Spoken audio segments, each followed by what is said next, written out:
Welcome to Teller Time, where the air is crisp, the aspens are golden, and the stories are just getting started. And that means pumpkin patches, flannel layers, and a fresh lineup of voices that warm the soul will be coming your way. We're your hosts, Thom and Charlie, coming to you from our building, the Pikes Peak Community Center, located on the corner of Highway 24 and 67, and proudly sponsored by the Ute Pass Historical Society. Today's guest is the fabulous Elizabeth Eicher, co-owner, curator, and fashion fairy godmother behind Miss Priss ladies clothing store, located at 118 West Midland Avenue. West Midland Avenue.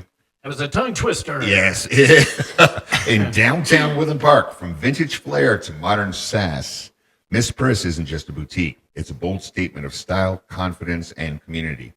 Elizabeth's story is stitched with resilience, creativity, and a whole lot of sparkle. We'll dive into how she built a space where women feel seen, celebrated, and empowered. So grab your coffee, kick back, and get ready for a conversation that's as fabulous as the racks of clothing at Miss Priss. This is Teller Time, where every voice matters and every story shines. Good morning, Elizabeth, and thank you for joining us. Good morning, and thank you for having me. All right, let's elaborate a little bit more. We know Miss Priss is a clothing store, but what makes it special here in Woodland Park? Yeah, my mom and I bought Miss Priss in 2022, so we're co-owners, and we bought it from Pamela Mikesel, and we actually moved locations 2 years ago from 110 West Midland to 118 West Midland on Main Street. But we really wanted to create a space that we could sell clothes that are accessible for everybody and every woman, so that every woman can feel confident in their skin and find clothes that make them look good and feel good. So we really tried. I grew up in Colorado, so I have found clothes that I feel like most people in Colorado wear, like flannels, jackets, jeans, boots, things that are everyday wear, but also things that make them feel special for different occasions. Do you have clothing for kids also in there? We do have some for preteens. Okay. For ages like 7 to 14. Okay. How would you describe the Miss Priss vibe in 3 words? What do you think tracks? Or what would be buzzwords if you had to put it on Facebook in your little hashtag? What would your 3 hashtags be for Miss Priss, maybe? Confidence, sparkle, and think. Bling.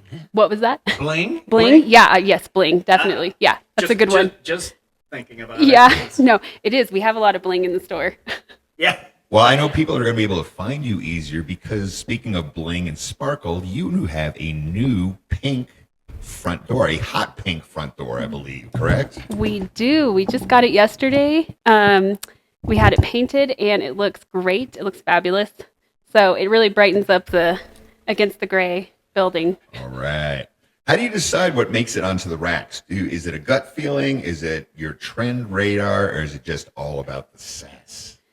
It's a mix of all of that, I feel like, because we have things that we know that people will buy up here and they like to wear. Then we also try to venture out with some styles that are more popular, but they're not maybe as popular in Woodland Park. But some people work in the Colorado Springs and in Denver, so they will wear those styles there. Okay. So we really try to, and we also try to curate pieces that go together for outfits, so people can buy the whole outfit instead of just one piece. Very nice. If Miss Priss were a person, what would she wear to a brunch? Ooh. She would wear a floral dress that had a long floral dress with tights and the sparkle boots that we have, the rhinestone boots. Rhinestone boots. Yeah. All right. Yep. All right. How do you define empowerment through fashion, and how do you see that reflected in your customers? Yeah. I always tell people that clothes are not made, that you're not made to fit the clothes. Clothes are made to fit you. Because people will come in and they'll get disappointed if something doesn't fit. But we try to find the pieces that make them feel confident and make them feel good. So if something doesn't work on someone, we'll find a different style that maybe will flatter them differently. And we really try to empower women that they don't need to change who they are to have fashion and feel confident in themselves. That's a good message. Again, be who you are, wear what you want, and just live life and enjoy life. Good. What challenges have you faced as a small business owner here in Woodland Park, and how have you overcome them? Oh, wow. There's lots of challenges. There you go. Oh, yeah. Yeah. I was like, we really do rely on the tourist traffic and tourists that come in during the summer season and the spring and the winter. I feel like being a business owner is doing a lot of things wrong and figuring out how to do them right the next time. That's the story of life yes, in general. It is. Yeah. But especially with business owner. So some of the challenges I feel like have been parking.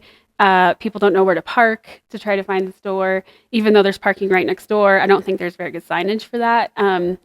There's also challenges of businesses being closed certain days. I feel like along Main Street, certain businesses are closed some days, we're closed some days, other ones are, it's all kind of different days. So either it's really busy or it's really not busy. So one of the things I know that I find sometimes is most people would go on Facebook to check everything. And Facebook hours don't always match the actual store hours, whether it's summertime, wintertime hours. So that's a thing I've seen a lot with places I visited. Like it says it opens at 10 o'clock and their sign on the door says open at 11. So probably keeping a good, strong update on the Facebook is going to be important for that. Yeah, it is. And Google too. It takes a long time for Google to change. Okay. Like if you update your hours on Google, it will take forever for them to decide that they want to change it. But I know you are very visible on Facebook with your latest fashions and your new door yesterday that you got. You did a video on that. So yeah, people can always look at Facebook and just see what the latest fashions are with that. Yeah. Good. All right. What advice would you give someone who wants to start a business that's both stylish and soul driven? I would say that they definitely should do their research first, look at other businesses that are doing that same thing and see kind of what they're doing and what they're putting their time into. And then also just going online on YouTube and looking up different marketing techniques, different ways to start a business, how to start a business, how to have a budget. You can learn a lot online. It takes a lot, especially in Woodland Park, being a business owner myself. It's not just open a store, sit back and wait for people to come in. You got to work it. How many days a week are you open? We're open 6 days a week. 6 days a week. Wow. That has got to be That's great. the minimum for a lot of businesses here. And Yeah. a lot of them open 4 days, certain hours, and they just don't understand why they don't succeed. So you're open 6 days a week. I've been open 6 days a week, 8, 9, 10 hours a day. And in a small town like this where your population is about 77, you're going on, you said 2 years or 3 years now? 3 years. Okay, so they usually say either 3 years. Once you get to 3 years, that's usually a pretty good mark. I think, is it 3 years or 5 years they talk about? It's 3, I think, for the most part. Yeah. Okay. I think it's between like 3 and 5. Okay. Yeah. So that's good if you can do 3 years up here and just, again, very tourist reliant businesses is what it's all about. And just getting your visibility out there and, being on Facebook and just doing what you can with your sales and everything. So, Yeah. all right. Well, wait a second. Go ahead. we always sponsor the parade. We're going to have a float in the parade this year. We had one last year and we won best use of theme. Wow. We did the float that had the dance from Back to the Future. So that's cool. And this year we had to do it because my mom's a huge Snoopy fan, so we have to do a float. So but we also this year we won't be there, but we usually do the Halloween trick or treating in the park. We try to get involved with a lot of different organizations up here, and we donate to their fundraisers and things too. I also have 2 kids up here, and so I coach and do all the things for Parks and Rec. So I just have to, offer this out to you because I know there are a lot of people in this community that do love certain fashions and different things. Have you thought of doing a fashion show? Like maybe even right here? it's funny. Tom and I were just talking about that yesterday. Were you? Yeah, we have done one fashion show before, so we have a little bit of experience with it. But yeah, that would be really fun, I think, up here because we were talking that there isn't really fashion shows or any kind of representation of fashion in like a fashion show in the area. And it would be fun to get other businesses involved that are also that sell clothes up here. So yeah, we might have to plan that out. You could definitely get the kids, the spring fashions, and kids getting up there would help build their confidence. And again, all shapes and sizes of kids. Again, the ones that don't feel like they look right or they're too this, they're too that. All of a sudden, they're sashaying and champagning up there with their with their gowns and their skirts and their pants. Yeah, and we have a lot of fun with that. yeah, I mean, Yeah. that would be a changer mentally and physically for some of these kids too. That being a fashion show, doing the runway. Yeah. Okay. Cool. Well, we'll probably be hearing more on that as it comes to fruition. So I think now that we got 3 brains thinking about it, it's going to happen sooner rather than later. maybe 2.5. There you go. There you go.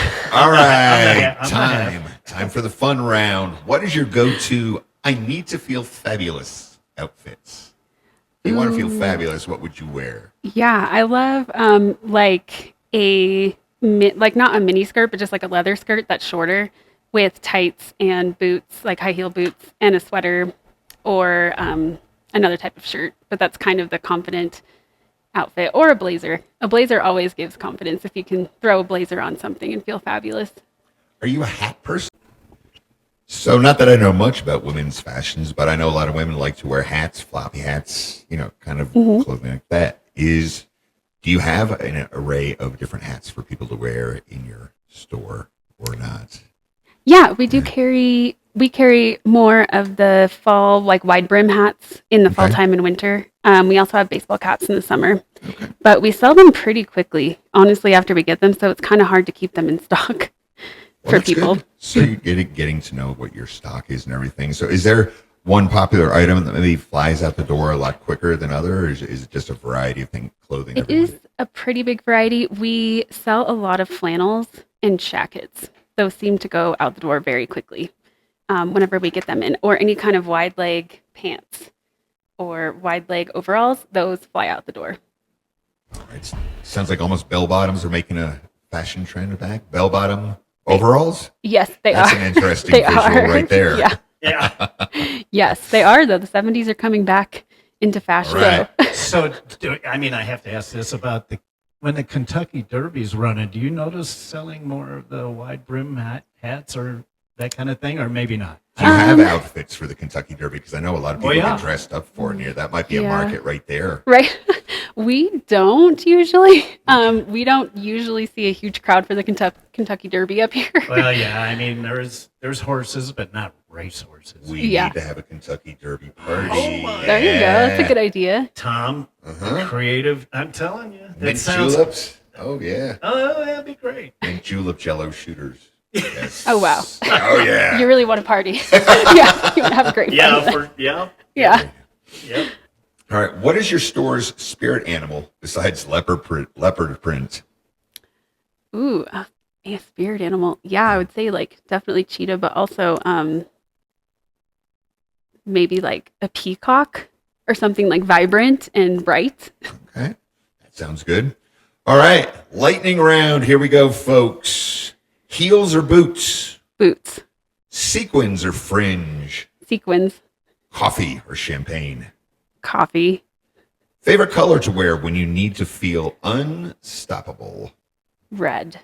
Red. Power red. Red could be a good calming color, happy color. Red can also be considered an angry color. True. Red room. Red room. Yeah. All right. Man, that was just on, too. Yeah. It is October, so I There you mean, go. That's right. Best fashion advice in 5 words or less. wear what makes you confident. Very good. That was 5 right there. Yeah. Perfect. All right. Wow. Dressing room dance party. Yes or no? Yes. All right. Oh, boy. All right. Thank goodness those dressing rooms don't have cameras in there. Is that where the Yes. jello shooters come in? There you go. There you go. Yeah. All right, folks. So whether you're rocking rhinestones or just rediscovering your sparkle, Elizabeth reminds us that confidence is always in season. Miss Priss isn't just a boutique. It's a bold little corner of Woodland Park where women walk in curious and walk out unstoppable. Hey, thanks again, Elizabeth, and give us contact information, dates, and times again as to where you are located, please. Yeah, thank you so much for having me. We are located off at 118 West Midland Avenue, right off of Main Street. We are open Monday through Saturday, 10:30 to 5. We are closed on Sundays in the fall. During the summer, we're usually open on Sundays. Yeah, and you can find us on Facebook at Miss Priss Clothing Boutique, on Instagram and TikTok. And we also have a website, shopmisspriss.com. Excellent. Well, thank you again. Wonderful. Yes, thank you. It's a pleasure having you here. Yeah, thank you guys. I appreciate it. All right. And fashion show, just keep it in the back Yes. of your mind. No, I think we need to plan it now. Okay. I think we need to plan it. I think Tom's going to be involved in that. Oh, yeah. somehow. Yeah, that's right. Because we've already talked about it. So, Yes. So, lot yes, of fun. stay tuned for the Fashion Show 2026. Yeah. Woodland Park. Looks like Woodland Park is getting closer to purchasing the Shining Mountain Golf Course, plus some extra property surrounding it. But why? Well, they're saying because it's also a benefit for non-golfers, whether it be hiking, cross-country, skiing, or just outdoor recreational in general. So if you all just imagine the possibilities of what that property could be, I think it's going to be a phenomenal addition to the Teller County Woodland Park area. There's a property next to Bergstrom Park, the area where the trolley car used to be. And when this happens, that's going to be a purchase also. It's going to offer probably about 71 parking spaces, including accessible EV charging and RV parking. Right now, there's only 19. So again, just with all the small downtown businesses, think about the benefit of the extra parking spots. October 18th has a Young Entrepreneurs Start Smart Expo happening at the Ute Pass Cultural Center, starting at 10 o'clock. It's being held in the hopes that it will ignite the entrepreneurial spirit in our youth, plus giving them the tools to turn their ideas into real business. It's free, and we'll be having speakers covering topics from marketing to small business loans to tax preparedness and how to speak and carry yourself and present your product with confidence. We thank Park State Bank, Ute Pass Kiwanis, the Southern Colorado Junior Achievement, just to name a few, for their support and sponsorship. The library kicked off last week here at Pikes Peak Community Center. They had their grand opening, and it was received very well. Big exposure for the satellite Rampart Range District Library here. Lots of programs and lots more yet to come. Call Florissant Library for more information at 719-748-3939. Woodland Park has also launched the Mayor's Youth Advisory Council with great success. It will be comprised of up to 9 local students in grades 9 to 12, mission being they want to empower the Woodland Park High School to learn, serve, and lead through civic engagement and public service. For more information, visit the Woodland Park website. Haunted Bingo coming next week to the Ute Pass Cultural Center next Thursday, October 16th, starting at 6:30. And Chamber Fall Business Expo is coming up from 5 to 7 at the Ute Pass Cultural Center on October 23rd. All right. I guess this is a wrap on today's Teller Time. Thanks for spending a slice of your day with us. We're not just a podcast. We're a spotlight, a handshake, and a high five to the folks like yourself. If you laughed, learned, or felt a spark, please share it. You can find Teller Time on Spotify, Apple, YouTube, and Facebook. Please like, share, and let us know what you like about it. And think about joining us on our next podcast. Until next time, let your actions echo louder than your words. Thank you and have a